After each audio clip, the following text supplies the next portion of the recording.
Hello everyone, welcome back to my new video. এখানে দিদি, জামাইবাবু আর দিদির মেয়ে বসে আছে, আর ওদিকে আছে পিসি আর পিসির বৌমা। তো বৌদি আমাদেরকে ডাকতে এসেছে কেক কাটা শুরু হবে বলে, আর আমরা চলে এসেছি কেক কাটিংয়ের জায়গায়। আর যেখানে পাখা আছে সেখানে আমরা আছি, বিকজ ভীষণই গরম, আর পাখার তলা থেকে আমরা বসে পড়েছি। টেবিলে কেকগুলো সব সাজানো হয়ে গিয়েছে, আর এদিকে বাচ্চাদের জন্য ক্যাপ বার করা হচ্ছে বিহান আর বিহানের বন্ধুদের পড়ানোর জন্য। আর বিহান এখানে বিহানের মামা, মামি, দাদু দিদার সাথে ফটোশ্যুট করছে।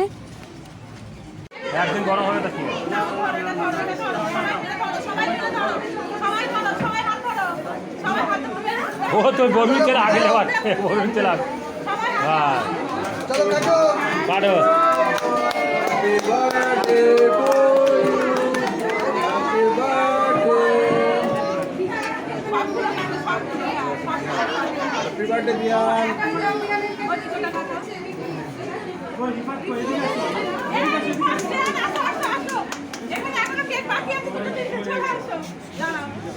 কেক কাটিং শেষ হওয়ার পর আমি একটা কফি খেয়েছিলাম, যেটা খাওয়ার পর আমার ভীষণই গরম হচ্ছিল, তার জন্য আমি মকটেল খেতে চলে এসেছিলাম।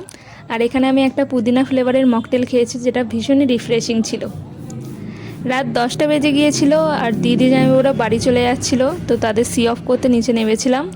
আর দেখো বাইরেটা কি সুন্দর সাজিয়েছে, আর গেটের এখানে একটা বিহানের ছবিও আছে।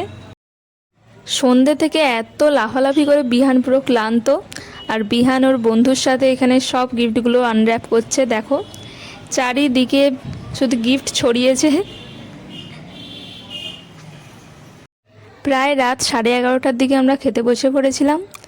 আর সবার প্রথমেই দিয়েছিল ডিমের ডেভিল, তারপরে দিয়েছিল কড়াইশুঁটির কচুরি, আর তার সাথে কাশ্মীরি আলুর দম, তারপরে ছিল সাদা ভাত আর মুড়োর ডাল আর আলু ভাজা।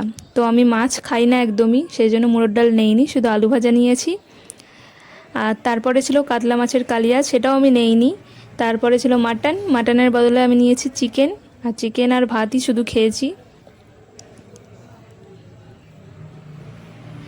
তারপরে ছিল আমের চাটনি আর পাঁপড়।